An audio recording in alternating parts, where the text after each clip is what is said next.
अदिति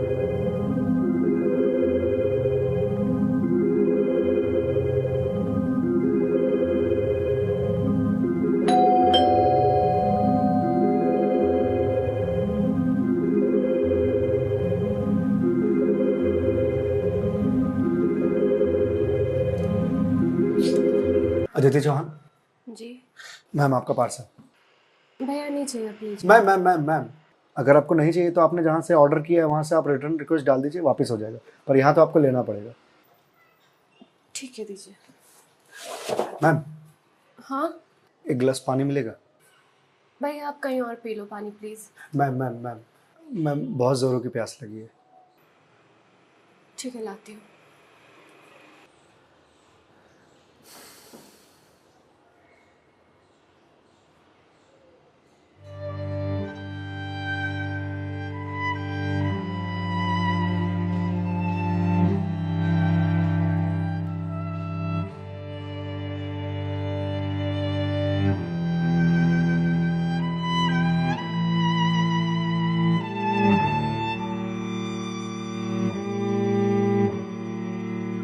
लीजिए लीजिए भैया, देख क्या रहे हैं?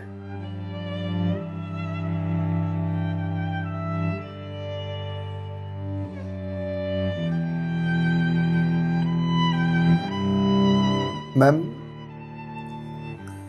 आपको कोई दिक्कत है? मतलब आप किसी परेशानी में हैं? भैया, पानी पीकर ग्लास दीजिए आप। मैम छोटा मुंह बड़ी बात कह रहा हूँ, पर अगर आप किसी परेशानी में हैं तो आप मुझे बता सकती हैं। भैया, आप पानी पीजिए, ज्यादा समाज से भी मत बनिए। मैम दुख बांटने से कम होता है। अच्छा, और आपको किसने कहा कि मैं दुखी हूँ? मैम अगर आप दुखी नहीं हैं तो फिर वो फंदा क्यों लगा रखा है?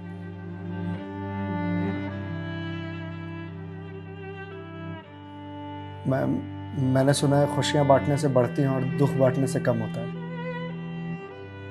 मैम बड़े से बड़ा दुख कम हो जाता है अगर आपके पास कोई सुनने वाला हो। मैम प्लीज़ मैम रोइए मत मैम। मैम देखिए, ये तो मुझे नहीं पता कि आपको क्या परेशानी है, पर अगर आप मुझे बताएंगे तो शायद मैं कोई सॉल्यूशन निकाल पाऊँ। नहीं, कोई मेरे लिए कुछ नहीं कर सकता। मेरे पास अब मरने के अलावा कोई ऑप्शन नहीं है।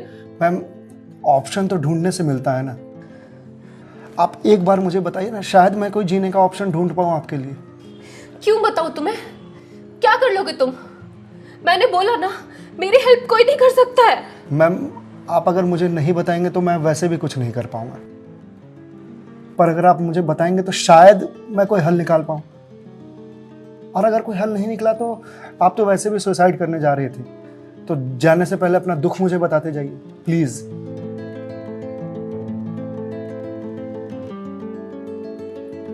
Please ma'am.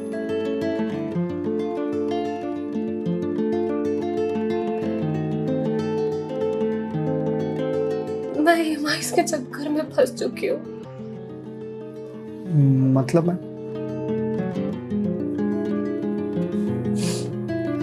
कुछ साल पहले एक कोर्स के लिए मैंने लोन लिया था, फिर उसके कुछ वक्त के बाद एक और लोन, और ये लोन का सिलसिला यूं ही चलता गया।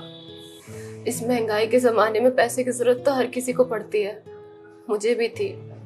मैंने प्राइवेट कंपनी से भी लोन लिए, ज्यादा ब्याज पर, और अब मैं उन्हें चुका नहीं पा रही हूँ। क्यों मैम, आपके पास जॉब तो होगी ना? जॉब थी, पर मैं जिस कंपनी में जॉब करती थी उस कंपनी ने मुझे ये कहकर टर्मिनेट कर दिया कि फाइनेंशियल लॉस के कारण वो मुझे और मुझ जैसे कुछ एम्प्लॉयज को सैलरी नहीं दे सकते। तो मैम आप किसी और कंपनी में ज्वाइन कर लो, बहुत सारी कंपनीज हैं यहाँ तो। तुम्हें क्या लगता है मैंने अप्लाई करने का ट्राई नहीं करा होगा? जॉब नहीं खोजी होगी? बहुत की थी, पर इस रिसेशन के जमाने में जॉब मिलना कितना मुश्किल है ये तुम जैसे डिलीवरी बॉय को क्या पता।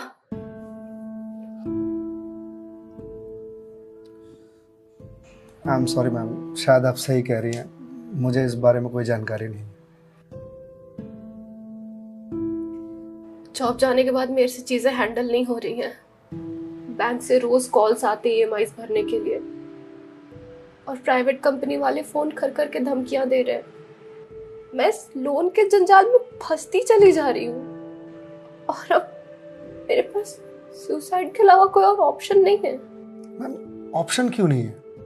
आप ये बात अपने घर में बता सकती हैं, अपने पापा को बता सकती हैं।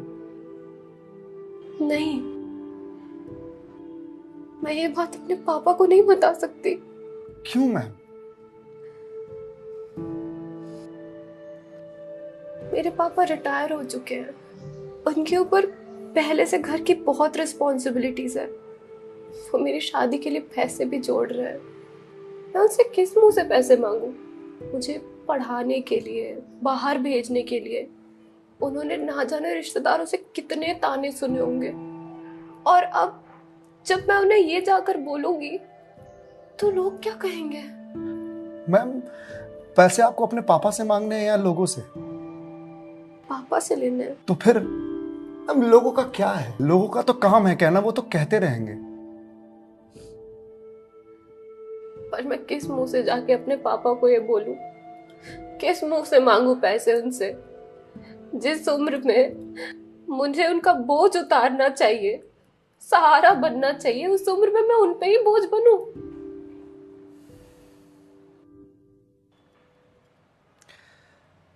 मैम, एक बात बताएंगे आप?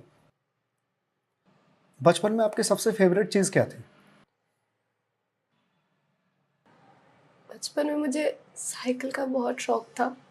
तो मैम, आपको साइकिल किस एज में मिली थी? यही कोई 8 साल की होंगी मैं। तो साइकिल तुरंत मिल गई थी आपको? नहीं, पापा तो मान ही नहीं रहे थे। बोल रहे थे गिर जाएगी, चोट लगा लेगी। तो फिर कैसे साइकिल मिली? बहुत जिद की थी मैंने, बहुत। खाना पीना सब छोड़ दिया था। तो मैम, साइकिल के लिए जो जिद किया आपने, तो शर्म आई होगी आपको? तो मुझे मुझे क्यों शर्म आएगी? पापा है वो मेरे, उनसे जिद नहीं करूंगी तो किससे जिद करूंगी? तो मैम, जब बचपन में साइकिल के लिए जिद करने में शर्म नहीं आई तो अब क्यों आ रही है? मैम, अभी आपने कहा कि आपके पापा आपकी शादी के लिए पैसे जोड़ रहे हैं, पर आप तो यहाँ सुसाइड कर रही हो, तो वो उन पैसों का क्या करेंगे? या उन्हें ये जानकर बहुत खुशी होगी कि उनकी बेटी ने शादी का बोझ हल्का कर दिया उनके सिर पर से।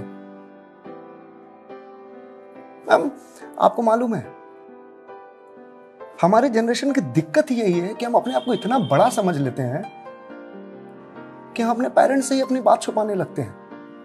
कभी ये कहकर कि पापा मम्मी नहीं समझेंगे, या कभी ये कहकर कि मैं उन्हें परेशान नहीं करना चाहती, या कभी ये कहकर कि हम दोनों की सोच नहीं मिलती है। एक बार आप अपनी दिक्कत अगर अपने पेरेंट्स से शेयर कीजिएगा ना, तो आपको जीवन में फिर कभी सुसाइड करने की जरूरत नहीं पड़ेगी, या मेरे जैसे किसी अनजान से अपनी बात शेयर करने की जरूरत नहीं पड़ेगी। प्लीज मैम, एक बार शेयर करके देखिए।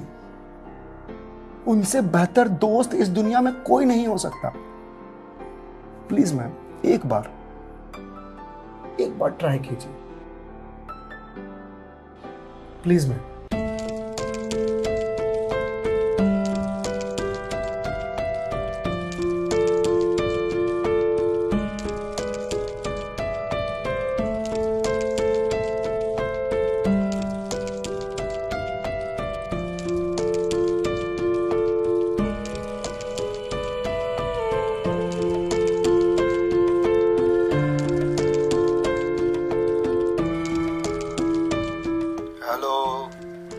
हेलो पापा। हाँ दीदी, बोल, कैसी है बेटा?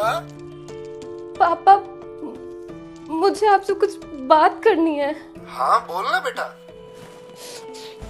पापा, मैं क्या हुआ बेटा? पापा, मैं बहुत परेशान हूँ। हाँ तो मुझे बता ना, किस लिए परेशान है? अदिति बेटा, रो क्यों रही है? बता ना, क्या बात है? पापा, वो मैंने बैंक से लोन ले रखा था ना,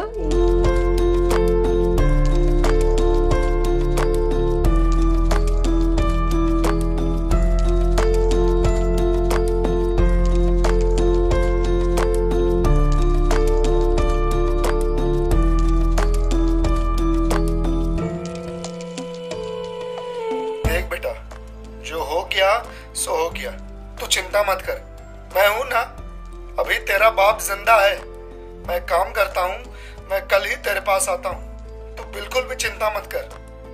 हाँ पापा, आप प्लीज आ जाइए। देखा मैं, आपके पापा आपके एक फोन पर यहाँ आने को तैयार हो गए और आप इतने दिनों से अकेले सफर कर रहे थे। मैम, मम्मी पापा से बढ़िया दोस्त कोई हो ही नहीं सकता। आप एक बार उन्हें दोस्त बना करके तो देखिए।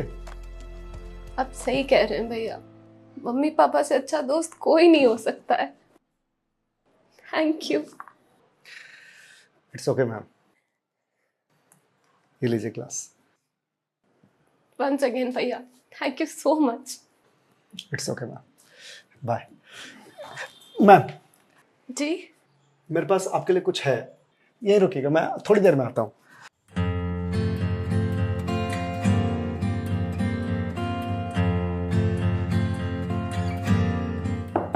मैम। जी भैया।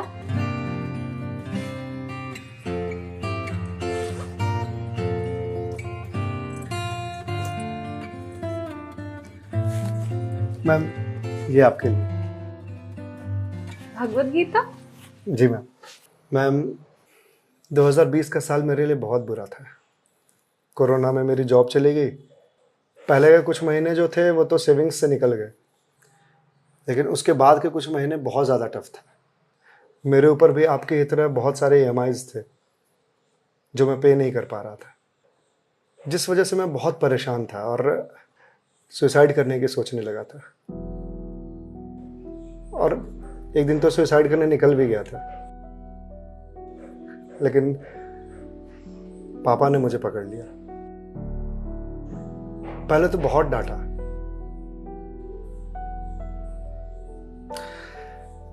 फिर उसके बाद सीने से लगा करके कहा कि तू चिंता क्यों करता है, मैं हूं ना। उन्होंने ही मेरे सारे बिल्स पे किए और उसके बाद ये भगवत गीता दिया मुझे और बोला, बेटा जीवन में जब भी कोई परेशानी आए, किसी चीज का हल ना मिले तो ये पढ़ लेना, इसमें जीवन की सारी परेशानियों का हल तुझे मिल जाएगा। और मैम, वो दिन है और आज का दिन है। आज जिस कंपनी से मैं आपको डिलीवरी करने के लिए आया हूं वो मेरी ही कंपनी है। आपकी अपनी कंपनी है? जी मैम। कोरोना के बाद मैंने अपना स्टार्टअप शुरू कर दिया था जॉब जाने के बाद, क्योंकि जॉब मिल ही नहीं रही थी। तो अगर आपकी कंपनी है तो फिर ये डिलीवरीज आप क्यों कर रहे हैं? मैम, मुझे अच्छा लगता है अपना काम खुद करना, और शुरुआत तो मैंने अकेले से ही किया था ना। आज भी जब मन करता है तो निकल जाता हूँ डिलीवरी करने के लिए। और देखिए, आज तो निकलना मेरा सफल रहा, आपसे मुलाकात हो गई और जो सीख मुझे भगवत गीता से मिली वो मुझे आपको देने का मौका मिला। मैम, वैसे तो बहुत सारी बातें हैं इसमें सीखने की, पर जो सबसे अच्छी बात मुझे लगती है वो ये कि जो समय है ना, ये कभी एक सा नहीं रहता।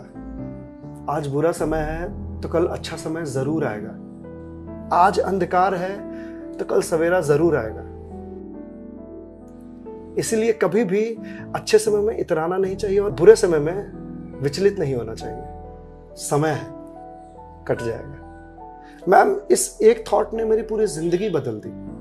मैम, तो अब आप पढ़िए इसको, देखिए शायद आपको कुछ और मिल जाए। पर मैम, जो भी मिले उसे लोगों से शेयर जरूर कीजिएगा, क्योंकि कहते हैं ना, ज्ञान बांटने से बढ़ता है।